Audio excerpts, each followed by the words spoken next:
안녕하세요. 둥치이탈리아에 다시 보고 싶은 영화 85번째 존 포드 감독의 밀고자 빅터 맥락렌. 네, 지금 35년 작품이고요. 지금 이렇게 이 내용은 나중에 첨부해 드릴게요. 자, 2부 시작을 하겠습니다. 자, 기포 어떤 상태예요? 어떻게 보면 밀고 하고 나서 뒷문으로 나오자마자 스스로에 대한 어떤 죄책감에 어쩔 줄을 몰라 하면서 그 술에 의지를 하면서 점점 자신을 잃어가면서 현실과 환상의 그 기억 속에서 자기가 한 일을 갖다가 자꾸 이제 부인하려고 하고 있습니다.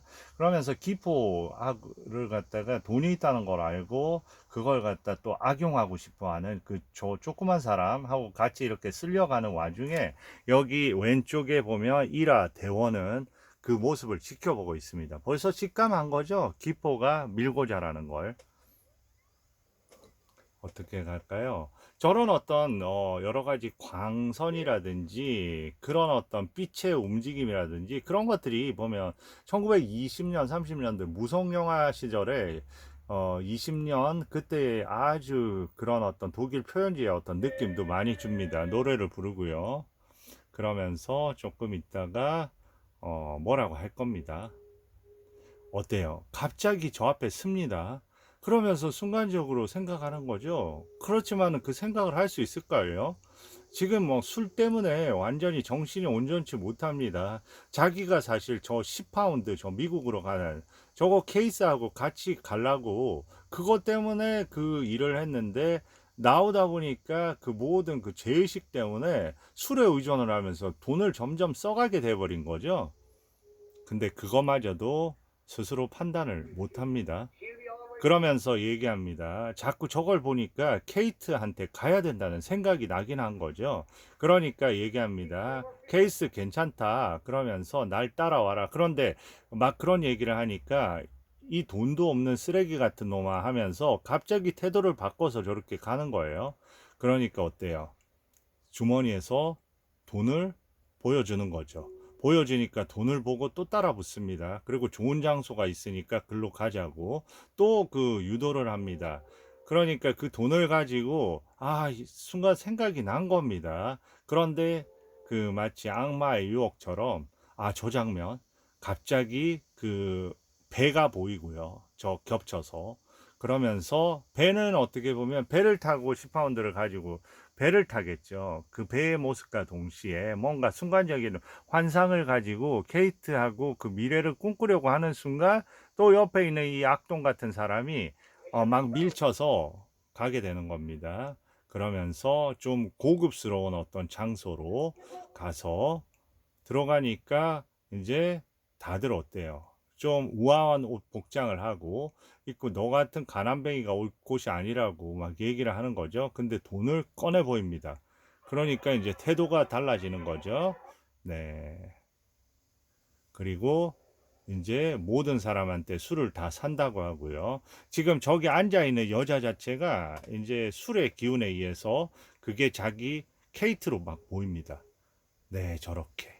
그러면서 저 여인의 모습이 자기의 여자친구인 케이트로 보이면서 벌써 이제 환각이 시작이 되는 거죠. 네. 그리고 이제 거지인 줄 알지 하면서 이제 부자라고 저렇게 하면서 돈을 주니까 모두에게 또 술을 돌리라고 하면서 예, 미친 듯이 마셔대고 그리고 갑자기 음악을 네, 좀 다른 음악을 틀라고 합니다. 약간 종교적인 장례식 같은 음악을. 네.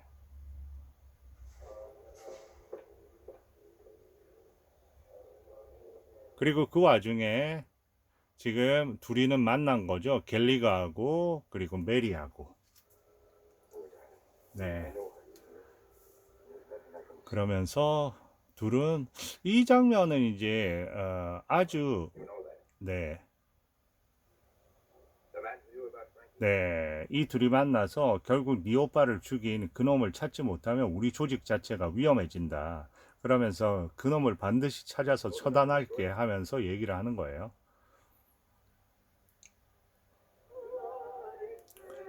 그리고 어떤 음악이 들려요? 아까 그 술집과 어울리지 않고 그 흥겨운 분위기가 아니라 그 음악도 지금 그 기포가 돈을 다 내고 기포가 장악을 한 어떤 술집이기 때문에 돈을 막 쓰면서 기포 해달라는 대로 다 하는 거죠. 그러니까 한쪽에서 어때요? 기포가 구석에서 울고 있습니다.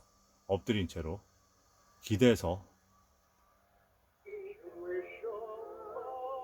그리고 아무래도 이상한 거죠. 이 대원들은 기포가 밀고자 임이 확실한 겁니다. 저기서 저렇게 술이 취해가지고 제의식에 저렇게 하면서 있는 거죠. 그러면서 얘기합니다. 그저 저 여자 한 구석에 있던 저 여자가 저 남자 왜 자꾸 잡냐고 돈 때문에 잘해주는 거잖아요 하면서 그러면서 막 너는 무슨 같은 그 술집에서 일하는 주제에 그렇게 잘난 체만 하고 그렇게 얘기하니까 난 차라리 여길 떠나는 게 낫겠다 하니까 집이 어디예요? 갈 수 있는 돈이 없는 겁니다. 여기 보면 갑자기 기포가 경찰서 갈 생각하지 말고 집으로 가야지. 런던 근처라니까 여기서 5파운드나 줍니다. 그러니까 미쳤냐고 옆에서 그러죠. 그러면서 그러니까 당신은 내가 본 사람 중에서 제일 착한 사람이라고 하면서 입에다가 키스하고 떠납니다. 그 여자는. 그리고 술값 4파운드라고 하니까 이때는 이 대원들이 해서 빨리 재판에 데려가야 되잖아요. 왜냐하면 재판에 기포가 얘기한 범인이 진짜 맞는지 기포도 가야 됩니다. 그리고 이제 기포를 데려가고요. 네, 너 알지? 1시에 가야 되는 거. 그러니까 예 하면서 갑니다.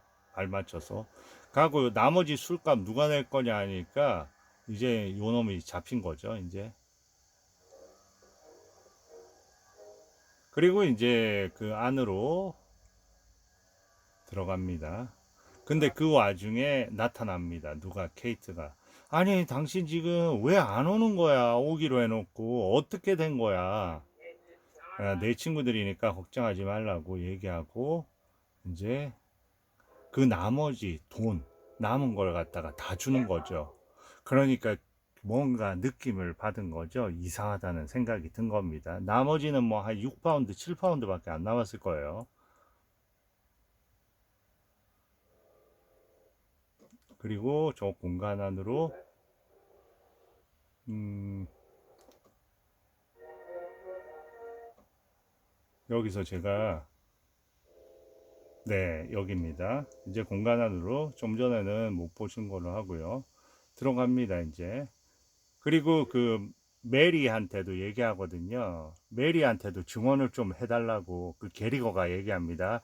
서로 사랑하는 사이 얘기할 때 뭐 메리 보고 무슨 다른 사람 얘기 안 했냐 그러니까 그때 그 프랭키가 올 때 기포를 만나서 같이 밥을 먹었다고 얘기합니다. 그 무료 급식소 같은 데서. 그래서 기포가를 만났다는 거는 얘기를 한 거죠. 그러니까 거기에 대해서도 증언을 해달라고 합니다. 지금 이 앞이 무슨 종교 재판처럼 사람들이 둘러싸고 있고요. 좀 무시무시한 거죠. 저기서 그냥 사람을 죽여버리는 거죠. 그리고 기포가 이렇게 들어오는 거죠. 네, 밀어뜨려서 들어오고요. 그때 이제 기포가 재봉사가 여기 이제 기포가 범인이라고 지목한 그 사람이 여기 와 있습니다.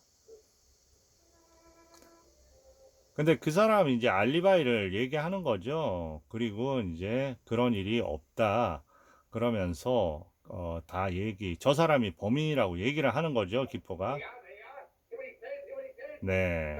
근데 말을 돌린다고. 그런데 이 사람이 범인일 리가 없죠. 그리고 이제 네. 네. 그렇지만 결국은 말도 안 되는 얘기들이라 네. 그리고 이제 미안하다고 하면서 저 사람을 갖다 보내라고 합니다. 그래가지고 집까지 잘 모셔다 드리라고 하고요. 네, 돈보이에서 거기서 프랭키하고 만난 후 뭘 한 거야? 메리가 증언을 하고요.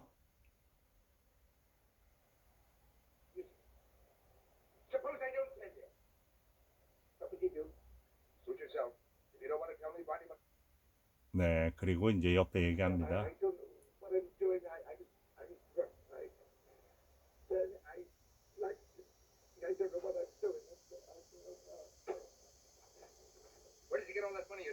네, 돈이 어디에 났냐고. 네, 1파운드 줬고요. 네, 1파운드 줬다고 하고요. 식당에서 2달러 썼고요. 네, 2파운드 썼고 그 여자한테 주고 해서 합이 20파운드가 맞는 겁니다.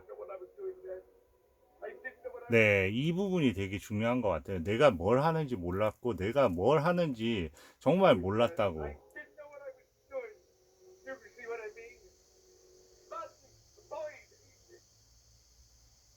물론 밀고라는 걸 했지만 그 밀고를 하는 과정 속에서 마치 목류병 환자가 그 전에 사건이 있었잖아요. 자기 그 여자친구 케이스하고 그런 어떤 충돌이 있고 난 뒤에 20파운드에 대한 어떤 홧김의 생각에 마치 목류병 환자처럼 끌려가듯이 하면서 그 경찰에 밀고를 했고, 어떻게 보면 거기서 버려지는 듯 하면서 밖으로 쓸려 나왔고, 그런 와중에서 순식간에 그렇게 일이 진행이 돼서 본인 스스로도 너무 그런 어떤 부분에 대한 어떤 현실과 환상 사이의 경계 속에서 술까지 들어가면서 정말 자신이 뭐를 했는지, 그리고 그 죄책감이 밀려 들어오면서 그런 부분을 갖다가 되게 잘 표현해서 움직이는 것 같아요. 네, 이렇게 얘기하는 거죠. 내가 왜 그랬는지 설명해 줄 사람 없어요. 이런 부분은 되게 좋은 대사인 것 같아요. 그러니까 그 이유는 사실 이 그 조직에도 있는 거잖아요. 왜냐면 이 조직에서 사실상 어떤 부분이 있냐면요. 조금 있다가 이 기포가 결국은 처형을 당하게 됩니다. 그런데 처형할 사람은 어떻게 뽑냐면 성냥개비 같은 거로 해서 다들 이제 처형이를 총 쏘아서 죽이는 걸 누가 하고 싶겠어요. 그 안에서 제비뽑기식으로 하거든요. 다들 꺼려합니다. 사실 기포가 이 조직에서 탈퇴당한 이유도 사실 그런 어떤 살인을 하길 원치 않았기 때문이거든요. 그러니까 상당히 마음속으로 나약하면서도 기본적으로 선한 사람일 수도 있는 거죠. 그런데 이제 그 한 6개월 동안 조직에서 쫓겨나고 거지같이 살면서 도저히 사람 생활을 할 수가 없고, 자기의 그 가장 사랑하던 애인마저도 이렇게 몸파는 어떤 그런 거를 갖다 전전하게 되고, 그 유일한 희망이라고 얘기했던 거기에 순간적으로 이렇게 정신이 옮겨갔던 거라 충분히 해서 기포 스스로가 얘기하면서 내가 왜 그랬는지 설명해 줄 사람 없어요 하지만 하면서 이 사람들의 그 조직원의 얼굴을 보여주는 거는 조직도 사실 책임이 있는 거죠.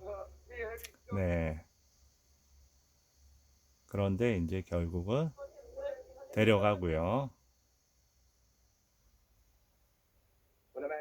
그런데 밀고자를 살려두면 우리가 위험하기 때문에 밀고자는 죽일 수밖에 없다는 겁니다.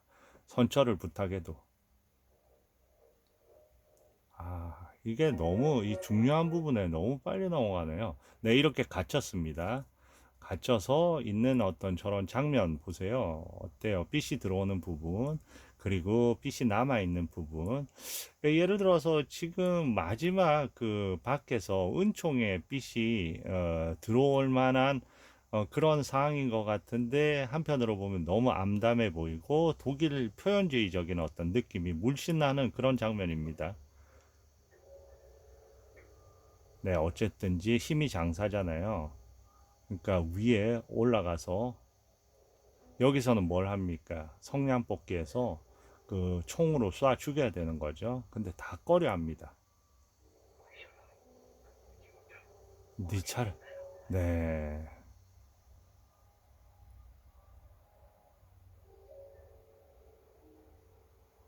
이때 보면 이런 어떤 작은 음악 소리와 함께 그 교차 편집되면서 여기서는 언제 총을 쏘으로 들어갈까 하는 어떤 긴장감하고요. 저 안에 기포는 막 도망가려고 애를 쓰는 어떤 그런 장면이 저런 나지막한 음악을 통해서 네, 아주 긴장감을 이렇게 돋우는 그런 장면입니다. 계속 교차 편집이 되고요. 결국은 네, 그 와중 안에서 저거 문을 드러내고 저 문을 내리고 그러면서 총을 쏘러 갔는데 이미 어느 정도 도망을 간 거죠. 그리고 이제 도망치기 시작합니다. 네, 기포를 잡아야 되는 거죠. 네, 기포 추적 작전에 나서고요. 추격작. 네. 기포가 처음에 마찬가지로 그렇게 되는 거죠. 마치 그 지 친구 프랭키가 저 뭐랄까 경찰들을 피해서 저 안에 숨듯이 프랭키하고 똑같은 상황이 되는 거죠. 그러면서 예, 그 안에 또 프랭키의 그 사진이 그 포스터가 나온 거는 이제 프랭키하고 운명을 같이 한다는 뜻이죠. 올라갑니다. 누구의 집이겠어요? 케이트의 집이죠. 케이트의 방으로 올라가고요. 케이트를 만났습니다. 네, 이렇게 얘기하는 거죠. 내가 준 20파운드 어디 있냐고. 이 부분 상당히, 그러니까 지금, 재판을 받고 자기가 죽을 운명인 거를 갖다 안 순간에 기포는 제정신으로 돌아온 겁니다. 기포는 지금 이제 생각을 하는 거죠. 20파운드 어디 있냐. 막 20파운드를 받고 난 그 직후라고 생각이 되는 거죠. 네, 널, 아무도 이해를 못했다. 이런 부분 되게 그 절망적인 대사죠. 비극적인 대사입니다. 아, 모든 세상 사람들은 다 이해를 못해도 넌 이해를 하지. 널 위해서 내가 20파운드를 훔쳤으니까. 네. 그 다음에 그 음악이 그대로 유지가 됩니다. 프랭키를 밀고 했다는 겁니다. 기포 무슨 짓을 한 거야 하면서 거기서 어쨌든 기포는 너무 지쳤습니다. 그리고 기포를 눕힙니다. 그리고 나는 너를 갖다 영원히 사랑할 거야 하면서 얘기합니다. 이때의 어떤 장면 보세요. 어때요?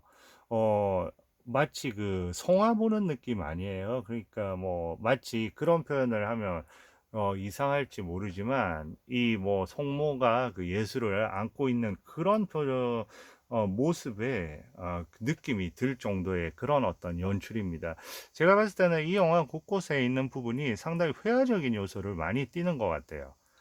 그런 쪽에서 많은 그런 부분을 좀 가져오지 않았나. 그러면서 의도적으로 그런 약간 이 내용 안에 흘러가는 부분이 제일 처음에 유다의 어떤 그런 부분도 배신도 언급하는 그런 어떤 글부터 시작했을 때부터 이 영화의 그 근저에 깔려 있는 거는 상당히 종교적인 어떤 상징적인 색채를 끌고 가고 싶어 했던 것 같아요.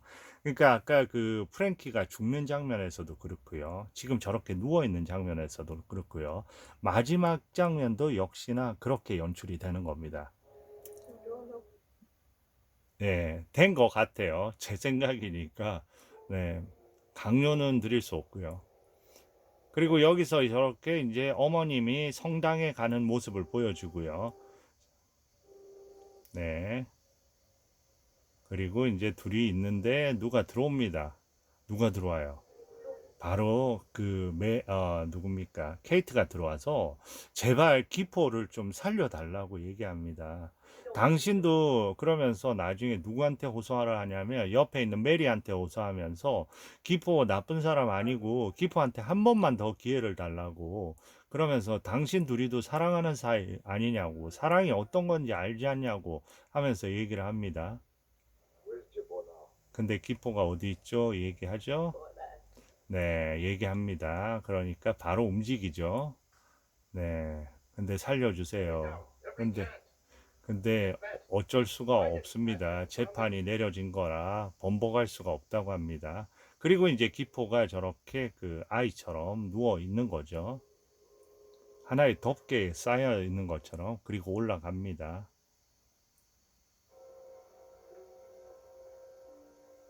그리고 계속해서 그 음악에 아주 그 나지막하게 딴딴딴딴 하면서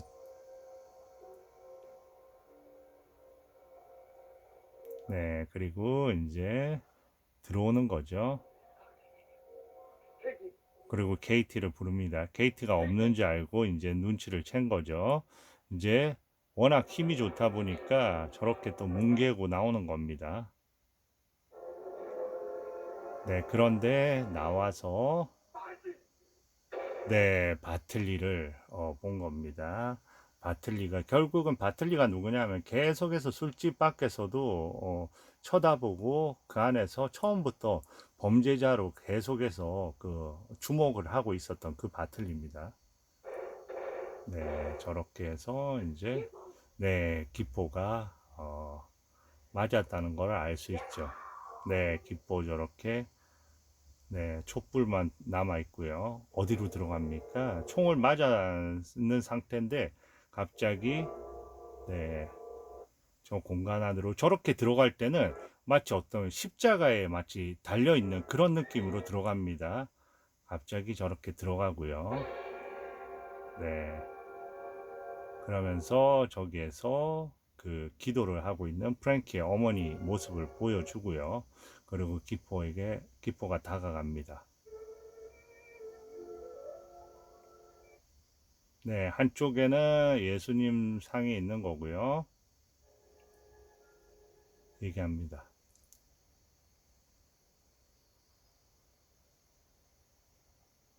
네, 이때도 보면 여러 가지 그 포즈나 이런 게 성화에서 많은 구도를 따온 것 같아요.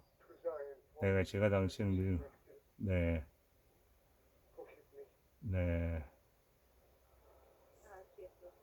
네, 용서를 해준다고 하고요. 네, 이렇게 될 줄 몰랐잖니. 네, 모르고 한 거니까 내가 널 용서하마.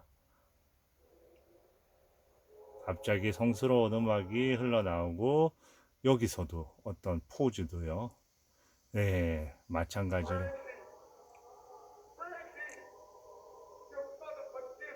네, 이러면서 마지막을 마감을 하고 왼쪽에 십자가상과 더불어 그 예수님 앞에서 이렇게 숨지는 이런 어떤 식으로 해서 마지막을 끝내게 됩니다. 네. 네, 이렇게 해서 그 밀고자라는 영화를 살펴봤는데요. 영화 자체에서 상당히 그 성화적인 상징부터 해서 개별적인 상징들이 많고요. 그리고 화면 내에서의 어떤 구도에서 상당히 영화를 자세히 들여다보시면 제가 이렇게 건너 건너 띄었지만 뭐 조명은 뭐 말할 것도 없고요. 특히나 이 영화에서는 구도라든지 그런 어떤 부분에 아주 세심한 배려, 나름대로 그 형식으로 몰고 갈 수 있는 정말로 다양한 형식들을 다 시도해 본 것 같아요. 그 사실 나중에 보면 존 포드 감독의 영화가 그렇게 이렇게 변화무쌍하게 이렇게 구도 조절을 하는 그런 영화는 아니거든요. 근데 이 시기만 해도 그런 여러 가지 거를 갖다가 다 시도를 해본 그런 영화가 아닌가.